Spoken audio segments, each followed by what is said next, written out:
नमस्कार, कृति समाचारमा स्वागत छ। म स्वरूपा थापा मगर। समाचार सुरु गरौं मुख्य खबरबाट। नेपालमा थप 3 जना कोरोना भाइरसका कारण मृत्यु हुने 2 जना काठमाडौँ र 1 जना सिन्धुपाल्चोकवासी रहेको स्वास्थ्य मन्त्रालयद्वारा जानकारी। धरान 13 को राइटोलमा 1 जना पूर्व भारतीय लाहुरेको सर्दु खोलाले बगाएर बेपत्ता हुनेमा 65 वर्षीय रामबहादुर बस्नेत। विदेशबाट आएका 4 जना धरानवासीलाई कोरोना संक्रमण भएको पुष्टि। यो सँगै धरानमा 10 जनामा कोरोना संक्रमण। सार्वजनिक सवारी साधन जिल्लाभरि मात्रै सञ्चालन गर्ने विषयलाई संशोधन गरिनुपर्ने यातायात व्यवसायीको माग।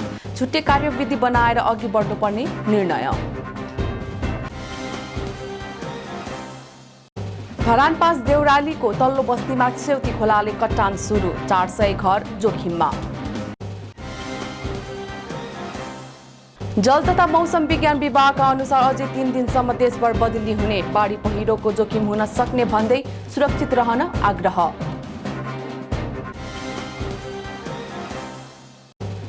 सुनसरी प्रहरीले लागू औषध विरुद्धको स्वीप अपरेसन। 2 महिनामा लागू औषध कारोबारीको नेटवर्क नियन्त्रणमा।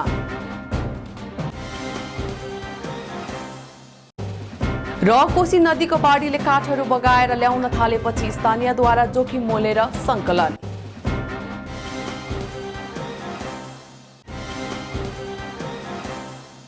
अब समाचार विस्तारमा। पछिल्लो 2 दिनमा नेपालमा 3 जनाको कोरोना भाइरसको कारण मृत्यु भएको छ। स्वास्थ्य तथा जनसङ्ख्या मन्त्रालयका अनुसार विभिन्न स्थानमा कोरोनाका कारण थप 3 जनाको ज्यान गएको छ।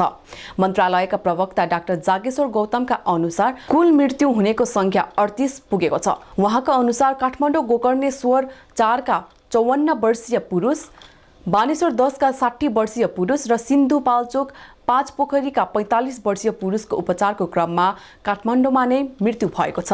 नेपालमा शनिबार मात्रै 70 जनामा कोरोना संक्रमण पुष्टि भएको छ। यो सँगै नेपालमा कुल संक्रमितको संख्या 16,719 पुगेको छ भने उपचारबाट 8,442 जना ठिक भएर घर फर्किएका छन्।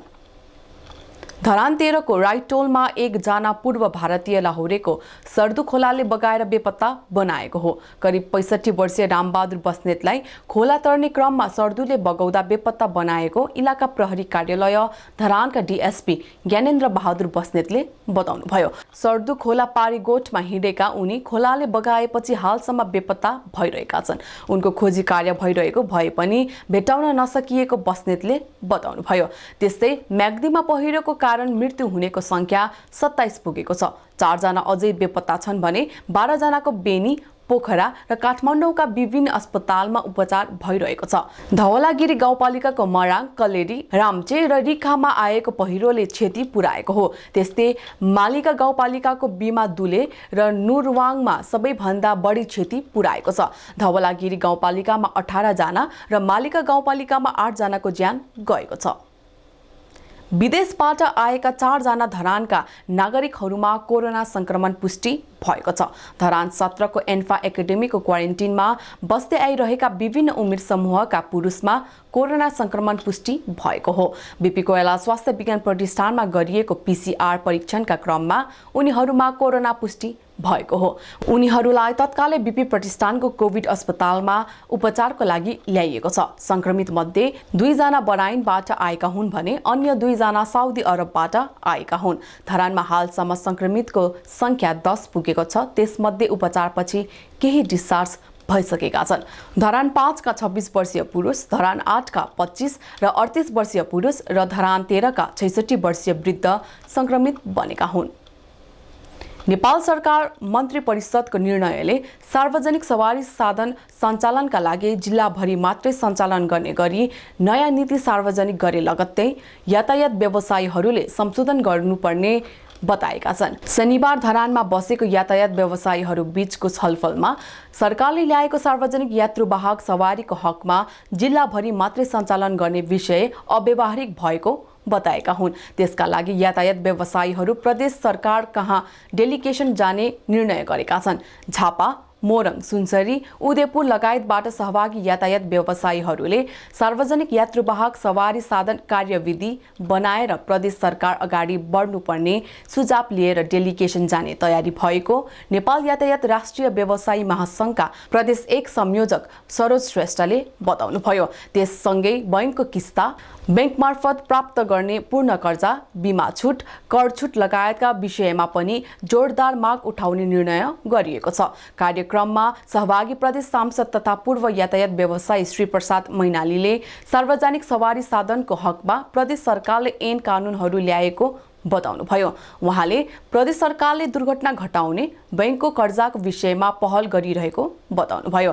उहाँले कर छुट पाउने कुरा र पूर्ण कर्जाका लागि राष्ट्रिय बैंकलाई मौद्रिक नीति ल्याउन अभिप्रेरित गरिने बताउनुभयो। त्यस्तै नेपाल यातायात व्यवसायी राष्ट्रिय महासंघका केन्द्रीय उपाध्यक्ष कृष्ण सुवेदीले पनि कोरोनाको समस्या सरकारले आफैले ल्याएको समस्या नभएकाले यसको सहजीकरण पनि सरकार र निजी संस्थाहरू मिलेर गर्नुपर्ने बताउनुभयो।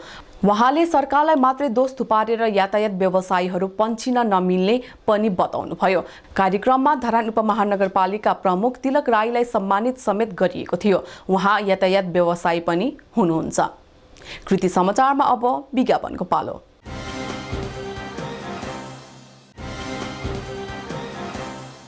समाचारमा पुनः स्वागत छ। अब बाँकी समाचार। धरान 5 देउरालीको तल्लो बस्तीमा सेउती खोलाले कटान सुरु गरेको छ, जसका कारण खोला किनारमा रहेका बस्तीहरू जोखिममा परेका छन्। बिहीबार रातिदेखि परेको अविरल वर्षाका कारण बस्ती कटान गरिरहेको हो, जसका कारण सुन्दर बस्तीका जितबहादुर लिम्बुको घर नजिकै रहेको विद्युतको खम्बा ढालेको छ। बस्तीका झण्डै 400 घर जोखिममा रहेको स्थानीयले बताएका छन्।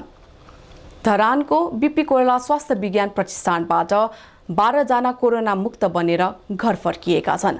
प्रतिष्ठानका प्रवक्ता डाक्टर निदेश सापकोटाका अनुसार 2 वर्षे बालक सहित झापाका 8 जना, खोटाङका 3 जना र सुनसरीको 1 जना डिस्चार्ज भएर घर फर्किएका छन्। उहाँले हाल 28 जना उपचाररत रहेको बताउनुभयो। प्रतिष्ठानबाट 239 जना निको भएर घर फर्किएका छन् भने 11,233 जनाको PCR परीक्षण गरिसकिएको छ।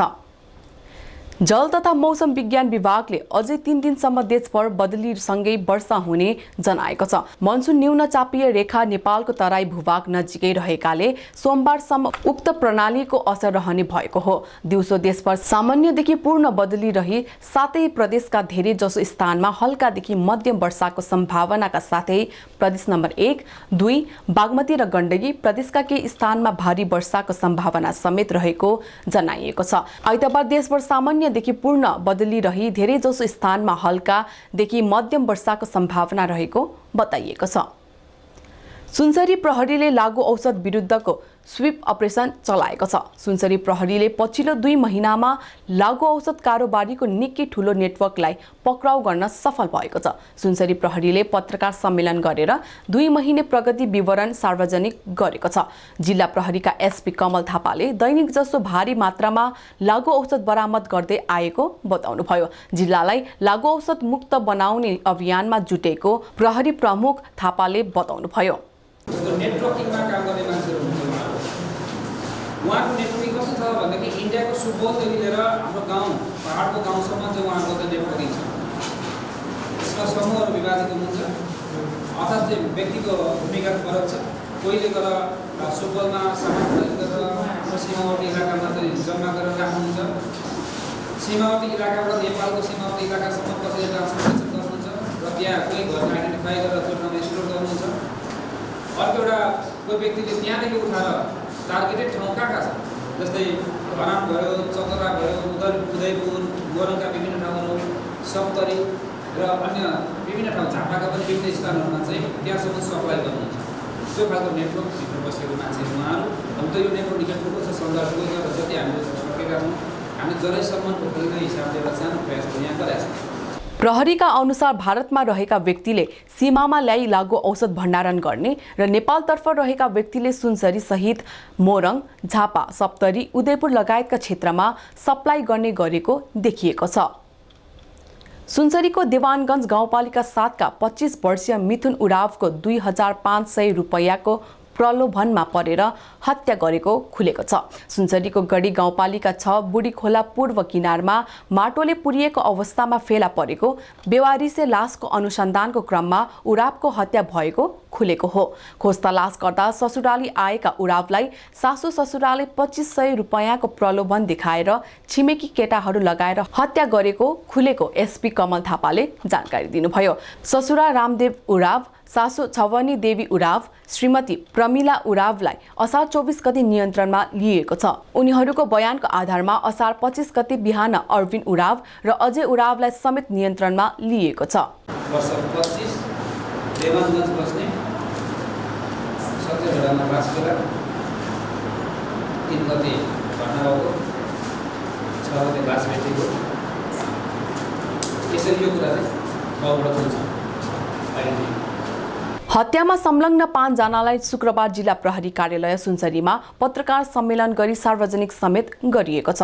रामदेव उराव, छवनी देवी उराव, अजय कुमार उराव, अरविन कुमार उराव, प्रमिला उरावहरूले मिथुन उरावलाई मारी खाल्डो खन्ने फरुवा रामदेव उरावको घरबाट बरामद गरी ल्याइएको जनाइएको छ। कोशी नदीको बाढीले काठहरू बगाएर ल्याउन थालेपछि स्थानीयले सङ्कलन गर्न थालेका छन्। जोखिम मोलेर स्थानीयले दाउरा तथा काठ सङ्कलन गरिरहेका छन्। घरेलु औजारको सहायताले बाढीमा बगेर आएका दाउरा आम्दानीको स्रोत बनाइरहेका छन्। नदीमा बगाएर ल्याएको काठ दाउरा निकाल्नका लागि तछाड मछाड गरिरहेको यो दृश्य हेरौँ।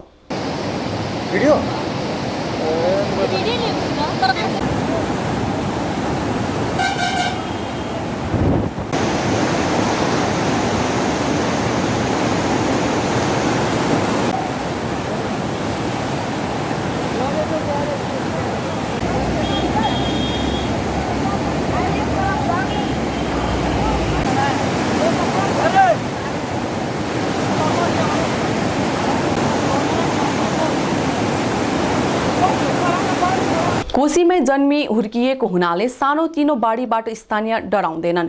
बाढीले बगाएर ल्याएको काठ दाउरा निकाल्दा कहिलेकाहीँ पुलबाट तल झर्ने गरेका छन्। पौडी खेल्न आउने हुनाले ज्यान अहिलेसम्म नगएको स्थानीयको दाबी छ। डर लाग्दैन यहाँ हैन, पुच्छेदेखि यहाँ हुर्केको यही दाउरा तल टिप्छु उयो गर्छ। हामीहरू कमाइ रोजीरोटी यही हो, दाउरा माछा हामी सबै खोज्छौँ। अरू अन्त कहाँ छ, यहाँ गाउँ एरियामा यही हो। डर लाग्दैन हामीलाई। पुच्छेले पनि हेर्नु, यो पुच्छेले अहिलेदेखि यहाँ गर्दैछ हुर्केर ठुलो हुन्छ भने त कहाँ डर लाग्छ। उतापट्टि पनि म 2 चोटि 3 चोटि झरेको छु, लेखिलेको छु। अहिले पनि के भयो बगाएको छैन। यहाँ घर त पाउँछ उता इन्डियातिर होइन, उता हामीहरूलाई के पनि पाउँछ। बाढीमा सङ्कलन गरेको काठ दाउरा घरमा लगेर सुकाउने र बजारमा लगेर बिक्री गर्ने स्थानीय गुल्टेन मण्डल बताउँछन्। हामी त यसमा जन्मेको उब्रेको हो, हामीलाई त्यत्रो डरो लाग्दैन। नजानेको मान्छे यस्तो स्पिड पानी हेरेर डर्छ कति मान्छेले, तर हामीहरूले चाहिँ दाउरा टिप्छु। यसमा गरिब मान्छे हो हामी, यहाँको बिरारे छौँ। कतिजना जतिले टिप्नुहुन्छ? यहाँ लमसम 1000-1500 जतिजना छ युवाहरू सबै। यो दाउरा के बेच्नुहुन्छ? बेच्ने पनि हो, आफ्नो पनि युज गर्ने हो। कति जति कमाइ हुन्छ यो वर्षको बेला? यो भइहाल्छ लमसम 2 ट्रक 3 ट्रक एकजनाले यहाँ समात्छ। त्यही बेचेर रोजगार त्यही हो। दाउरा सङ्कलनको लागि 1500 भन्दा बढी मानिसहरू कोशी ब्यारेजमा आउने गर्दछन्। दाउरा सङ्कलन गरेर उनीहरूका जीविकोपार्जन गर्दै आएको स्थानीय राजेश कुमार मण्डल बताउँछन्। यस्तो नि सर, पानी आएको बेला चाहिँ धेरैलाई दुःख हुन्छ भने धेरैलाई सुख पनि हुन्छ। सुख चाहिँ कस्तो हुन्छ भनेर यही कोशीमा अब ठुलो ठुलो दाउराहरू बगेर आउँछन्। तपाईँहरूले हेर्दै हुनुहुन्छ अहिले यहाँ धेरै मान्छेहरूले यो दाउरा निकालिरहेका छन्। त्यही दाउरा लगेर बजारमा बेचेर खाने र अर्को कुरा चाहिँ नबेचे पनि आफ्नो घरमा चाहिँ चुल्हा बाल्न यो दाउराले धेरै फाइदा पुर्याउँछ र आवश्यकताको पूर्ति गर्छ। यही दाउरा हो। यतिखेर बाढी आएको बेला चाहिँ दाउरा निकाल्न मिल्छ। यही 2-3 महिना चाहिँ यो दाउरा निक्लिन्छ। कृति समाचारको अन्त्यमा पुनः एकपटक मुख्य खबरहरू। नेपालमा थप 3 जना कोरोना भाइरसका कारण मृत्यु हुने 2 जना काठमाडौँ र 1 जना सिन्धुपाल्चोकवासी रहेको स्वास्थ्य मन्त्रालयद्वारा जानकारी। धरान 13 को राइटोलमा 1 जना पूर्व भारतीय लाहुरेको सर्दु खोलाले बगाएर बेपत्ता हुनेमा 65 वर्षीय रामबहादुर बस्नेत। विदेशबाट आएका 4 जना धरानवासीलाई कोरोना संक्रमण भएको पुष्टि। यो सँगै धरानमा 10 जनामा कोरोना संक्रमण। सार्वजनिक सवारी साधन जिल्लाभरि मात्रै सञ्चालन गर्ने विषयलाई संशोधन गरिनुपर्ने यातायात व्यवसायीको माग। छुट्टै कार्यविधि बनाएर अघि बढ्नुपर्ने निर्णय। धरान पास देउरालीको तल्लो बस्तीमा सेउती खोलाले कट्टान सुरु। 400 घर जोखिममा। जल तथा मौसम विज्ञान विभागका अनुसार अझै 3 दिनसम्म देशभर बदली हुने, बाढी पहिरोको जोखिम हुन सक्ने भन्दै सुरक्षित रहन आग्रह।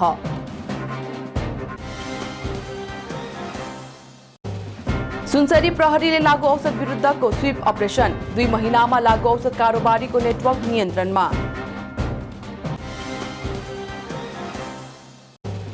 र कोशी नदीको बाढीले काठहरू बगाएर ल्याउन थालेपछि स्थानीयद्वारा जोखिम मोलेर सङ्कलन। हवस् त कृति समाचार यति नै। कृति टेलिभिजन हेर्दै गर्नुहोला। नमस्कार।